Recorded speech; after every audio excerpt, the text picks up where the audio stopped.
इतिहासात एक राजा असा देखील होता ज्याला 40 दिवस अमानवीय यातना दिल्या गेल्या, तरीही तो झुकला नाही. असंच एक अमर नाव आहे, धर्मवीर छत्रपती संभाजी महाराज.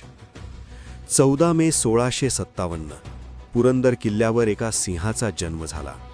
ते होते छत्रपती शिवाजी महाराजांचे ज्येष्ठ पुत्र संभाजी महाराज.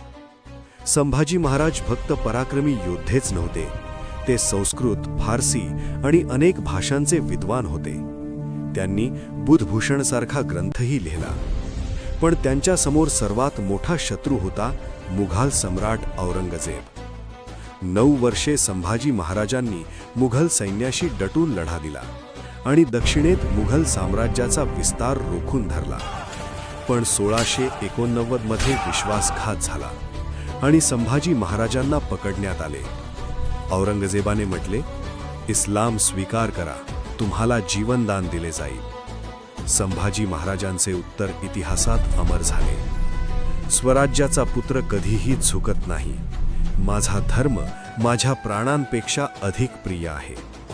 यानंतर 40 दिवस अमानवीय यातना देण्यात आल्या, पण संभाजी महाराज झुकले नाहीत. 11 मार्च 1689 भीमा नदीच्या तीरावर धर्म आणि स्वाभिमानासाठी संभाजी महाराजांनी बलिदान दिले. पण त्यांचे शरीर संपले, त्यांचा स्वाभिमान आणि पराक्रम आजही अमर आहे. जय शिवराय, जय शंभूराजे.